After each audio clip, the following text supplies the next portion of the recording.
朋友们，大家好，今天咱们掏心窝子说点大实话。有一件事真的让人既心疼又替大家着急。很多的了骨质疏松的朋友，为了能让骨头硬朗起来，那可是下了血本，也受了大罪，每天过着苦行僧一样的日子。特别是那些听信了偏方的朋友，海鲜是一口不碰，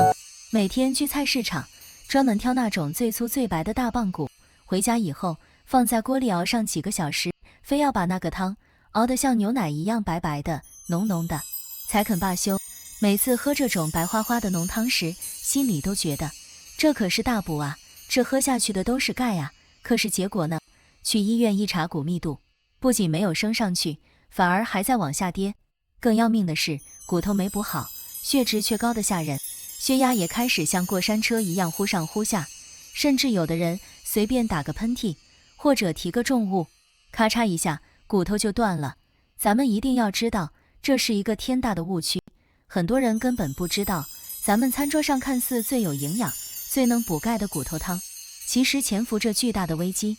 这哪里是在补钙，这简直就是披着羊皮的狼。您天天喝这种浓汤，其实就等于是在往本来就脆弱的心血管里投递油脂炸弹，不仅没有救赎您的骨骼，反而在温水煮青蛙。如果您也是那个每天狂喝骨头汤却总是骨折骨痛的人，那么今天的内容正是为您准备的。我会带大家从中医和西医的双重角度，彻底把这背后的致命危害给您扒个底朝天。特别是那种被无数人误当成养生宝贝的习惯，一定要立刻叫停。健康无小事，希望咱们今天的掏心窝子的话能帮您少走弯路。如果您关心家人健康，请点订阅，在评论区扣1，这是对咱们最大的支持。咱们只说大实话，绝不藏着掖着。咱们先来说说为什么这骨头汤不仅不能补钙，反而会要命。很多人觉得骨头里都是钙，熬成了汤，钙就跑到汤里了，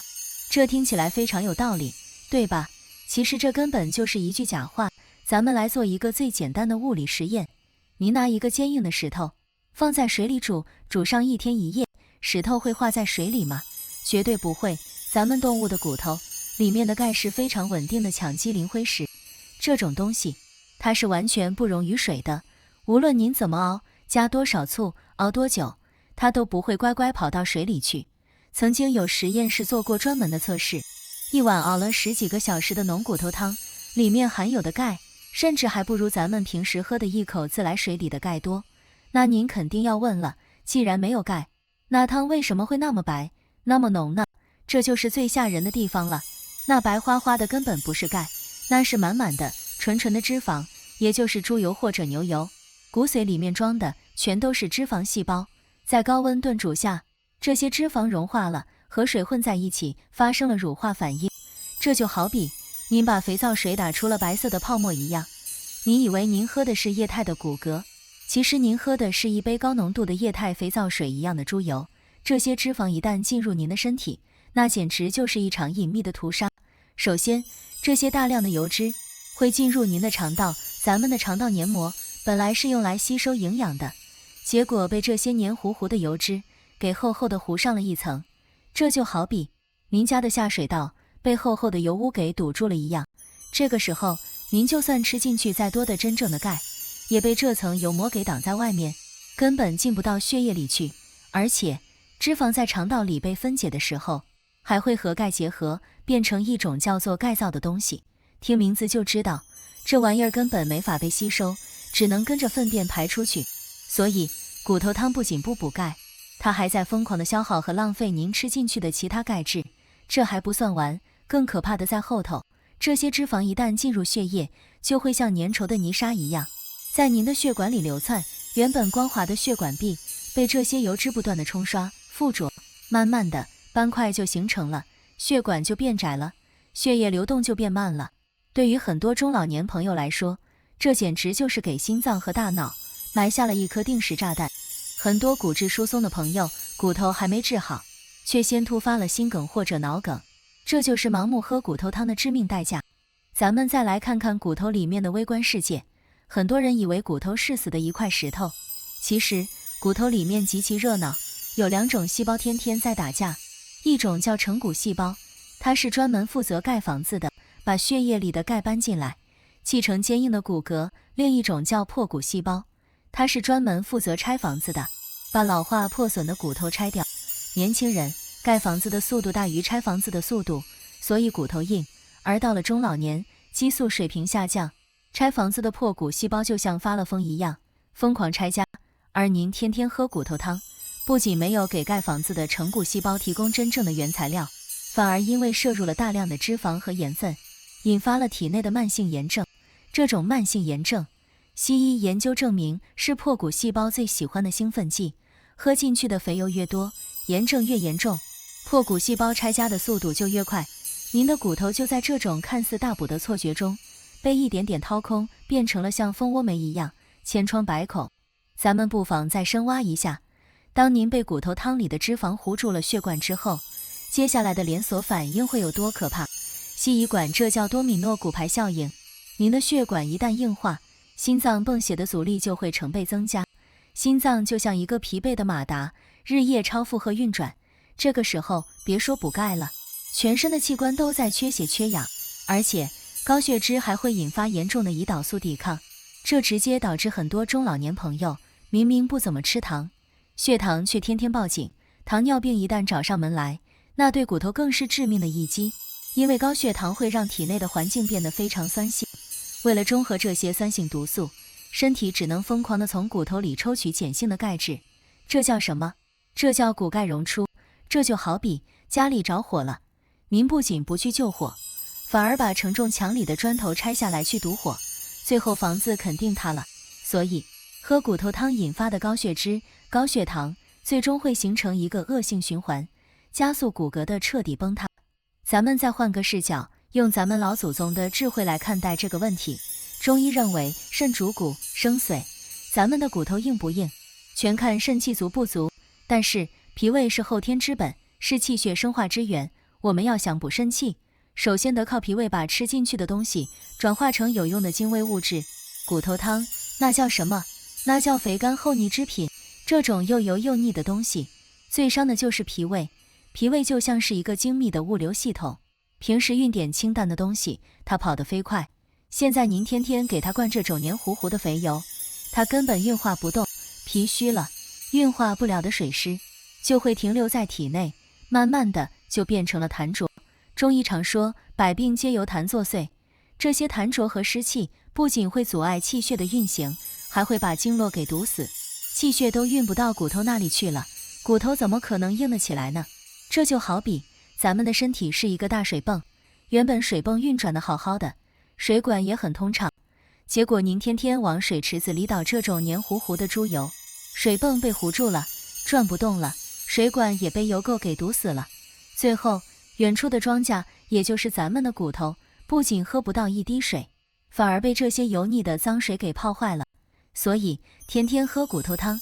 不是在养生，而是在投毒，是在一点点耗尽咱们脾胃的阳气，是在给咱们的身体制造无尽的垃圾。您看似为了骨头好，其实是让整个身体的代谢系统陷入了彻底的瘫痪。这叫什么？这就叫捡了芝麻丢了西瓜，不仅没有补上钙，反而惹出了一身的富贵病。咱们要想骨头好，首先得把脾胃这个物流系统清理干净，把那些黏糊糊的痰湿给排出去，让气血重新流动起来，去滋养咱们的肾。肾气足了，骨头自然就像吸满了水的海绵一样，变得充满韧性，不再是一碰就碎的枯木头。既然骨头汤是黑名单上的头号杀手，那还有哪些东西是披着羊皮的狼呢？咱们今天就来逐一点名。第二个要严厉批评的，就是很多老人家特别迷信的虾皮。提到补钙，很多朋友第一反应就是虾皮，觉得虾皮全是壳，壳里肯定全是钙，每天做汤炒菜都要抓一大把虾皮扔进去，甚至有的人直接把虾皮当零食嚼。朋友们，这又是一个极其危险的认知盲区。虾皮的钙含量确实很高，这个数据没错，但是我们要看的是吸收率，而不是绝对含量。虾皮里的钙大部分都存在于虾壳里，虾壳的主要成分是几丁质，这东西就像是塑料片一样坚硬，咱们人类的胃酸根本无法把它溶解，您吃进去是什么样，拉出来还是什么样。这就好比您把一块金子吞进肚子里，它虽然值钱，但您的身体根本用不上。不仅如此，虾皮在制作的过程中，为了防腐，加入了大量的盐，这就导致虾皮成了一个妥妥的高钠炸弹。咱们的肾脏在排泄多余钠离子的时候，会顺带着把体内的钙离子也一起排出去。医学上有一个说法，叫排一点钠，损一点钙。您天天吃那么咸的虾皮，不仅没有补进去钙，反而在疯狂地往外流失钙，就像是一个破了洞的水桶，您往里倒1勺水，它漏出去2勺，您以为您在养生，其实是在加速骨骼的空洞化，更别提那么高的盐分，对咱们的血压是多么大的打击了。第3个隐形杀手是很多朋友爱吃的芝麻酱，芝麻酱确实香，拌个凉菜，涮个火锅，吃个面条，都离不开它。查一查数据，芝麻酱里的钙含量也不低，但是朋友们千万不要被表象迷惑了，芝麻酱的问题和骨头汤一模一样，那就是它的脂肪含量高得令人发指。1大勺芝麻酱下去，大半勺都是纯脂肪，还有惊人的热量。咱们平时吃芝麻酱，往往不知不觉就吃多了，为了那一点点微不足道的钙，您要摄入几百甚至上千卡路里的热量和大量的油脂，这不仅会让您迅速发胖，还会让血脂飙升，脂肪带来的钙皂化反应同样会让钙质白白流失。这就好比为了减1毛钱，您丢了100块钱，这笔账怎么算都是亏的。第4个致命的习惯就是把碳酸饮料当水喝。有些年轻一点的骨质疏松朋友，或者不喜欢喝白开水的朋友，特别爱喝可乐、汽水，这里面的问题太大了。碳酸饮料里不仅含有大量的糖分，更可怕的是它含有大量的磷。咱们体内的钙和磷是有一个黄金比例的，如果磷太多了，身体为了维持平衡，就会被迫从骨头里把钙抽调出来。这就像是身体里的2个银行账户，本来收支平衡，结果磷这个败家子突然花了一大笔钱，身体只好把存折里的老本，也就是骨头里的钙拿出来填窟窿。长期喝碳酸饮料，您的骨头就会像被白蚁蛀过的木头一样，里面全都是空洞，一碰就碎。这种温水煮青蛙的伤害往往是不知不觉的，等您发现骨折了，一切都晚了。第5个容易被忽视的黑名单就是咱们餐桌上常见的咸菜和腌制食品。很多老朋友早上喝粥必须要配1碟小咸菜，觉得开胃。可是您知道吗？高盐饮食是骨质疏松的隐形帮凶。咱们前面讲虾皮的时候提过，钠离子和钙离子在肾脏里是竞争排泄的。咸菜里的盐分极高，您吃进去的每一口咸菜都在强迫肾脏加班加点的排钠，而在排钠的过程中，大量的钙质就这样被无情地带出了体外，随着尿液冲进了下水道。这就好比您家里进了小偷，不仅偷走了您的现金，还顺手把您的首饰也给顺走了。天天吃咸菜，就等于是在天天给骨头放血。不仅如此，长期的高盐刺激还会损伤胃黏膜，导致胃酸分泌异常。胃酸一旦变少，咱们吃进去的真正的钙质就更难被溶解和吸收了。这是一个极其恶劣的双重打击，一方面疯狂流失，一方面阻断吸收。您的骨头怎么可能承受得住这样的折腾？听到这里，很多朋友可能要急得直拍大腿了，觉得这也不能吃，那也是毒药。那咱们到底该怎么补钙呢？难道真的没救了吗？朋友们，千万别焦虑，安抚一下紧张的情绪。咱们今天把这些雷区排掉，不是为了剥夺大家享受美食的快乐，而是要腾笼换鸟，把那些伤害咱们身体的坏家伙赶出去，把真正有用的宝藏请进来。大自然是公平的，它给咱们准备了真正安全的补钙小能手，只要吃对了，骨头照样能硬邦邦的。首先，我要推荐的第一个宝藏，就是咱们最熟悉的牛奶和酸奶，这是真正的液体黄金。牛奶里的钙不仅含量丰富，更重要的是，它非常容易被咱们的身体吸收利用。它是以游离的状态存在的，不需要费多大劲就能直接进入血液，送到骨头里。每天早晚各喝1杯温牛奶，比您喝上10锅骨头汤都要管用。如果您一喝牛奶就拉肚子，那是乳糖不耐受，没关系，换成无糖酸奶。酸奶经过发酵，不仅钙质没有流失，反而更好消化吸收，还能调节肠道菌群，简直是两全其美。第2个要推荐的，可能颠覆很多人的认知，